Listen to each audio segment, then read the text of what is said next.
Welcome everybody. I am a hotel specialist. I work in the hotel space for the last 25 years. I'm indeed also the CEO for the Netherlands for Colliers, so I try to run Colliers as a hospitality company. And in the last 2 years, we reduced the age in our company by 9.4 years. So the average age went down with 9.4 years, so a lot more young people in our company. The moment when I did that, when we started in that process of bringing in younger people, we realized that the management of the company needed to change as well, because we're dealing with a generation of people that is getting younger. We call them Gen Z, and I will run you through a small presentation because I only have 15 to 20 minutes to talk to you about this, so I have to be brief on it. But the experience of dealing with young people requires different management, and it has to do with the evolvement of technology and of how Gen Z behaves and what it forces on us today and towards the future. So my take on that is, I need to find that blooper, it's this one. It starts with data. So we look at this graph here, you will see that Gen Z really is only 20% of our population. Above that, there's a big millennial group, but there's a lot of people that are getting older and older and older. The group is getting older and older that we're dealing with. So it's nice to deal with 20% Gen Z, and it forces change, but let's not forget another group that has different demands, and they're getting grayer and grayer, as we say, older and older. So what does that mean? In Japan, for instance, you'll see that more adult diapers are sold in Japan than baby diapers. That's already happening. Kind of funny. So how do we get there? So we need to realize a couple of things. We went from traditional restaurants to experience-based restaurants. Would you like to see the picture again? Could you bring it back again? It is kind of funny, I know. Anyway, let's move on. So how do we get there? So traditional restaurants, when in the hospitality industry, in the old days, in the 1950s, when you would own a hotel, the owner of the hotel would say, look, I'd like an Italian restaurant or a Chinese restaurant because my wife likes Chinese. Well, these days are over, it doesn't work anymore.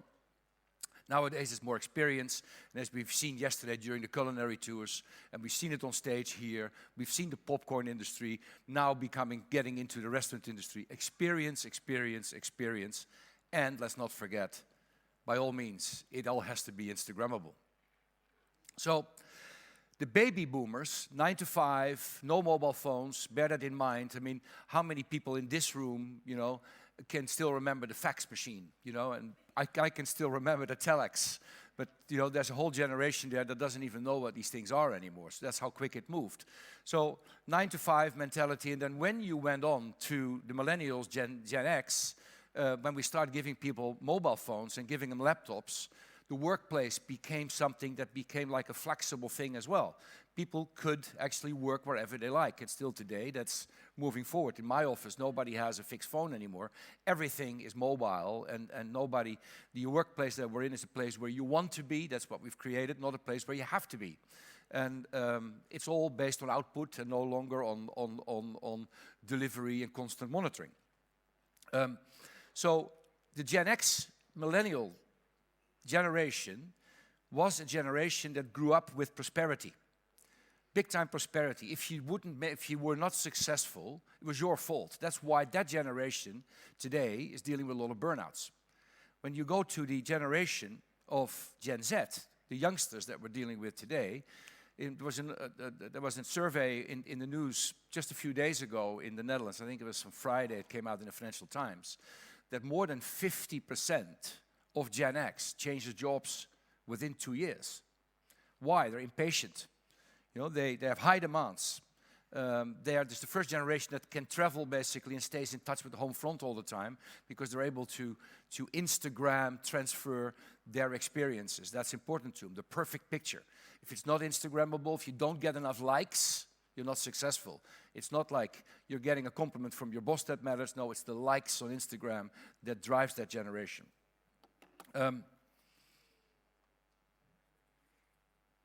Click. Back to my neck of the woods, the hospitality industry. On the left-hand side, you see the 1960s where Marriott was Marriott. Well, Hilton was Hilton.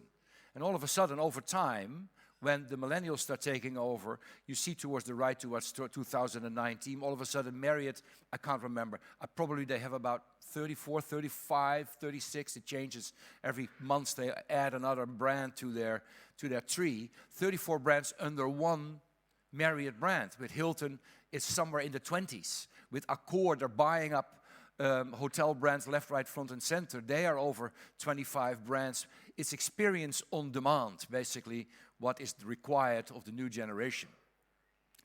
So what happened during those days, below you see that little yellow board, but we call it still disruptors. I call it more disruption. Even disruptors is a word already that is a 2016 word. It's not even a word for today anymore.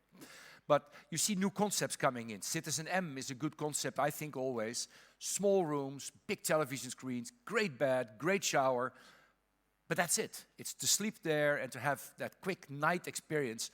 For the rest, you spend time in the lobby where you can have great food, where you can communicate, where you can socialize with everybody. You can have a glass of wine, but a good glass of wine, not a cheap glass of wine, a good glass of wine at a reasonable price. So it's all, again, experience-based. Moving on, traditional borders are blurring. You know, a clear steak restaurant, pizza restaurant, Chinese restaurant, already said it. Today, you have concepts like Italy, where you can buy goods, where you can buy food, where you can actually sit and drink. It's all an interconnected situation. The Ned in England, in London, is a good example. You could call it a hotel, you could call it a food court, a drink court, a bar court. It's all there. I forgot the numbers, but they have a daily turnover of a few million a day. It's amazing.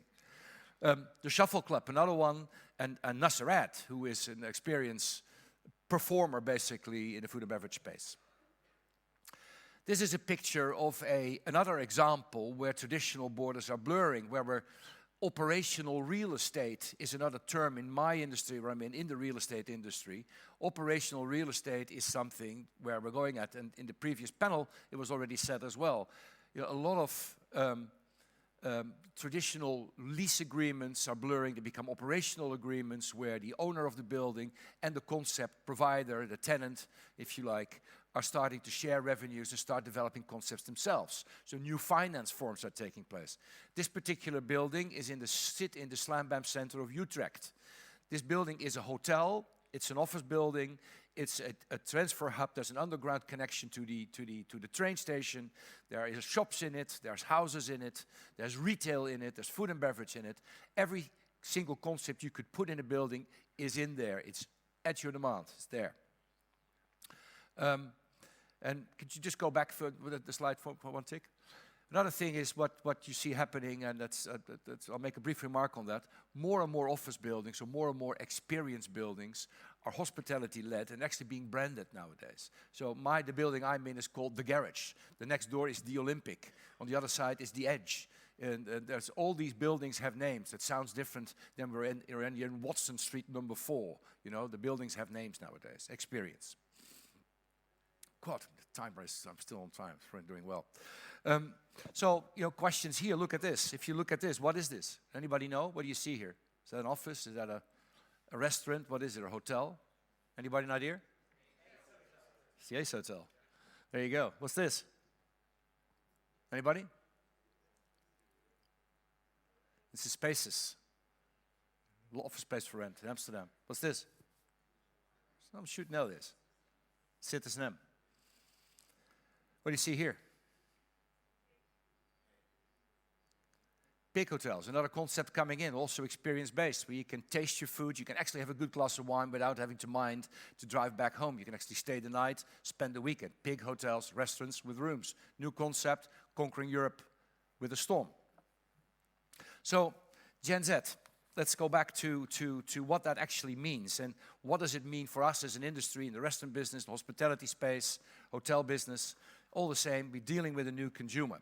And how specially are they? Well, if you look at numbers, it's just a picture to show again where it went. This is in Europe. So there's 74 million baby boomers, 50 million Gen X, and 83 million millennials, which are starting to blur that group now because of technological development. And Gen Z is 86 million people already. In Japan, 90% of mobile phones are waterproof because youngsters even use them in the shower. Can you imagine? It's happening. I mean, you see it with your own kids, you know, when you're having dinner. It's always on the phone. Stay in touch. Now, this is an interesting one. Baby boomers, so it's how special are they? We always say Gen Z and we have to be prepared for it, but it wasn't different. You know, the baby boomers, when I grew up in the 60s and the 70s, you know, we had the long hair, we had the Beatles, and, you know, baby boomers would say millennials are what's ruining America. This was a statement that was made there. But nowadays, millennials are saying, well, Gen Z is the dumbest generation and they're ruining America. But Gen Z said, oof, shots fired. That's some hot tea. Eats away. Anybody any idea what that means? Any idea? They have their own language. It's different. So this is what it means. Shots fired, indicating that someone has insulted someone. Okay? Instagram and social media, WhatsApp nowadays, Telegram. It's a great app, by the way. It's better than WhatsApp. Something juicy is happening. That's some hot tea. Go ahead and yeet. Go ahead, yes. I'm not a millennial, but I'm trying to be millennial-minded here. So, the difference with millennials and Gen Z, which is an interesting one to have a look at. Millennials were basically do no harm, they had no threats, because at the end of the day, they grew up in prosperity.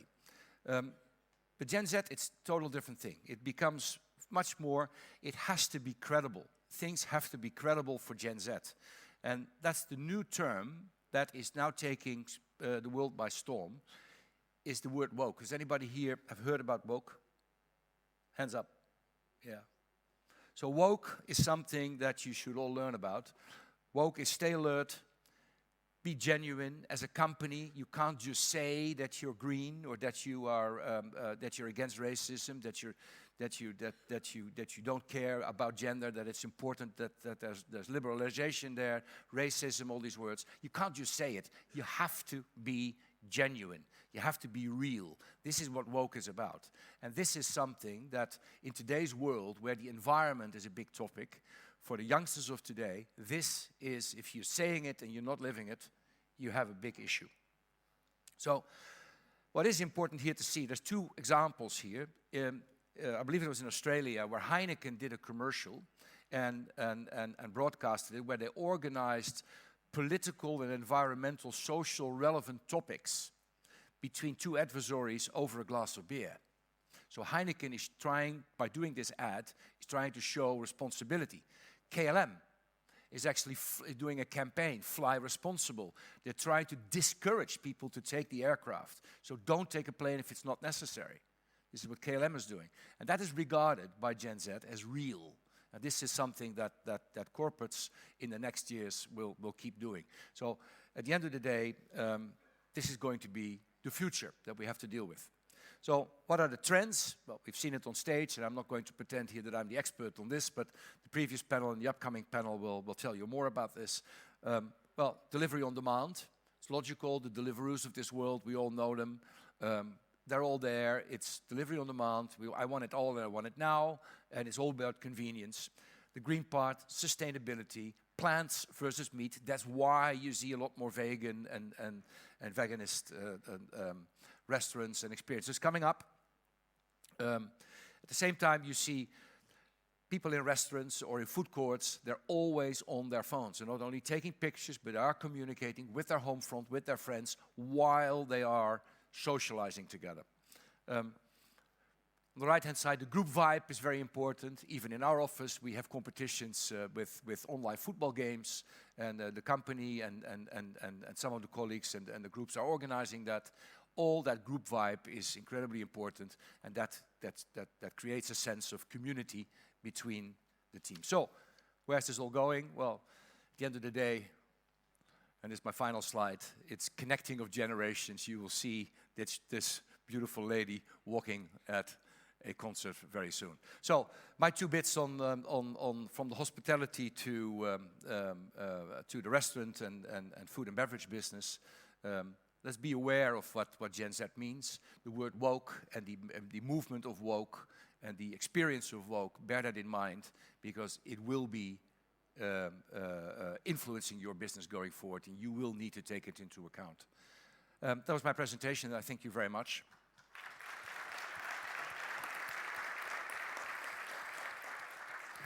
If you have any questions, then I'm happy to answer them. If not, then I will hand the stage over to you. Thank you very much.